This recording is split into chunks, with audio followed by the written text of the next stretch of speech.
Today we're going to have a look at a pen that comes in a little baggie. This pen was sent to me by Mathijs, my friend from the Netherlands, who was able to purchase 2 of these pens from India for the whopping amount of $12, and that included shipping, so that's pretty sweet. And he sent me one. So let's talk about this. This is the Beena pen, and I kept thinking, why does this look so familiar? Why does this look so familiar? Until at some point, in the middle of the night, I shot up. I shot up. Yeah, in bed, and I was like, Steve! And then I realized that years ago, and this is years ago, I reviewed a pen called Nistiiv, N-I-S-T-I-I-V, Nistiiv, and it is this pen. So now, and now the end is near, etc., because now I get to review it again, which is kind of interesting, because I have on purpose not rewatched my old video to approach this all afresh, and again, this is years ago. So let's talk about this. What's the Beena all about? I'm going to cover the parts of the pen, I'll do a writing sample, and I will tell you what I like about it and what I don't like about it. Let's get started. Okay, so here we go with the Beena. So as I said, 2-pack for $12, and that included shipping.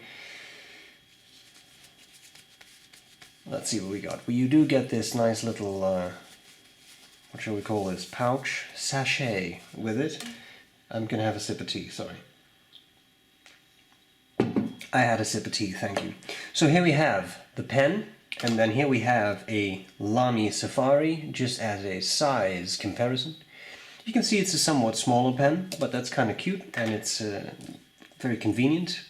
Breast pockets in shirts, dress shirts, for example.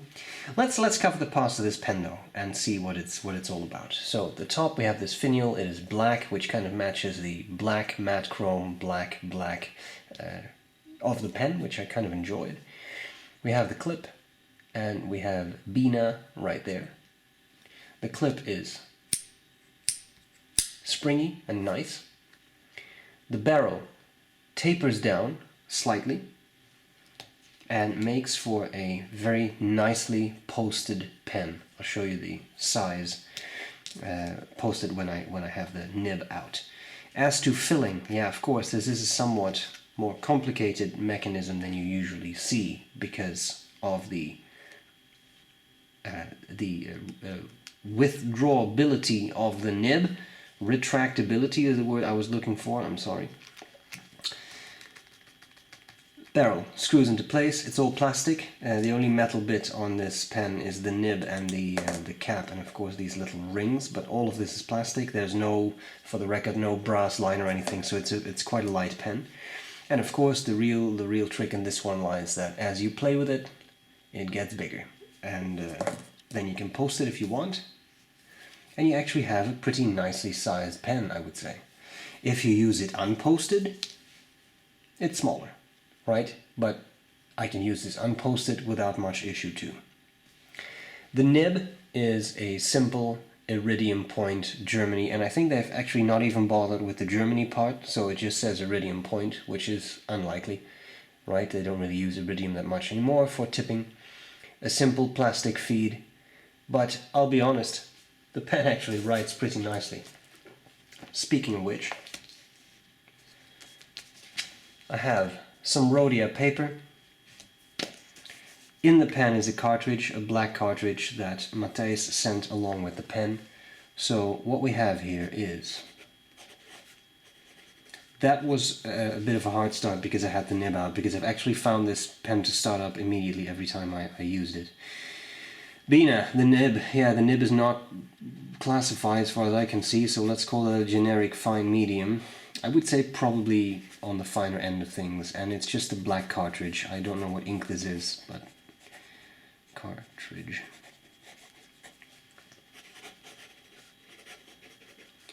There is feedback. I will be honest, I have used Indian pens that had considerably more feedback. That were really, like, that were scratchy. And this pen I don't think is scratchy. It just has feedback as you write with it. Very fast writing.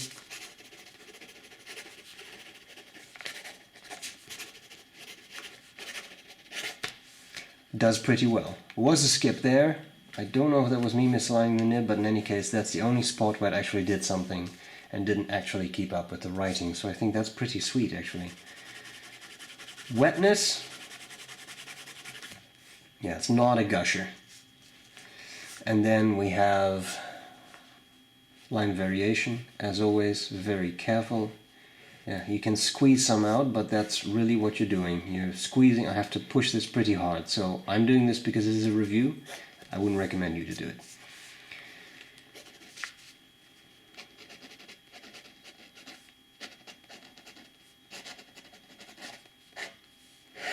Reverse writing, you see that the pen slowly starts to run dry, or the nib does not actually like this very much.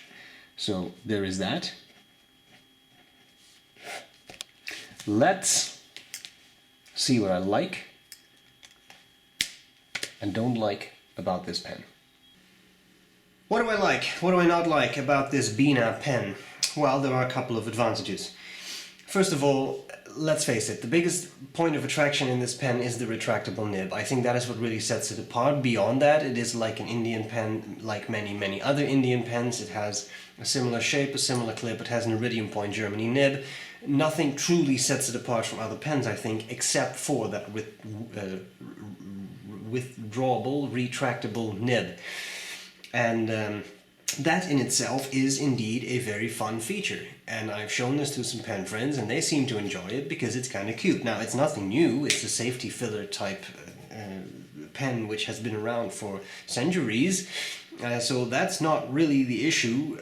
It's more so that, well, maybe centuries is a little exaggerated, by the way, but you know what I mean. It's been around for a long time and I like it, it's fun. And one thing that I particularly enjoy is with safety fillers you have to be particularly careful, right? Because you fill a safety filler by withdrawing the nib and dropping ink in with an eyedropper.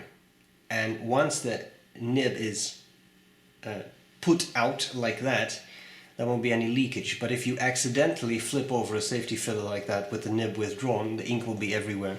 And the nice thing is, because this Beena has a cartridge, it's not really a big deal. Nothing will spill out, and that I actually think is quite nice.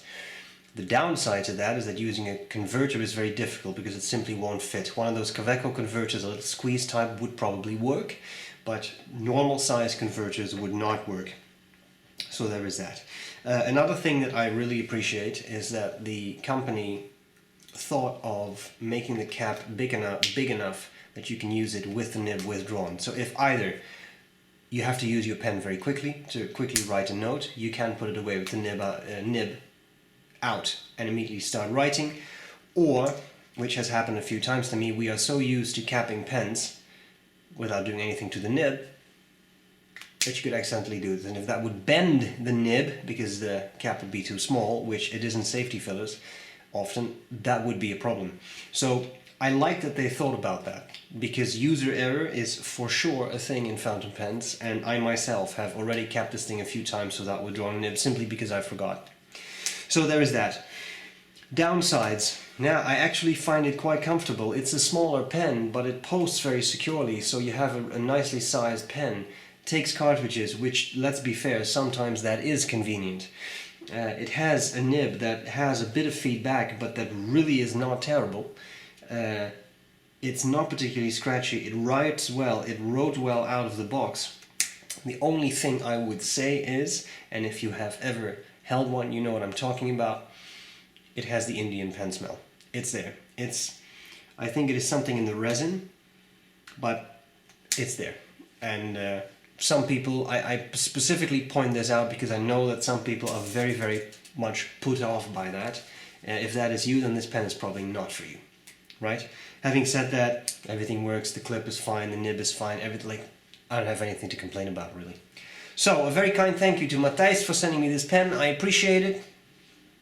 I hope this was useful, and I'll gladly see you later. Bye bye.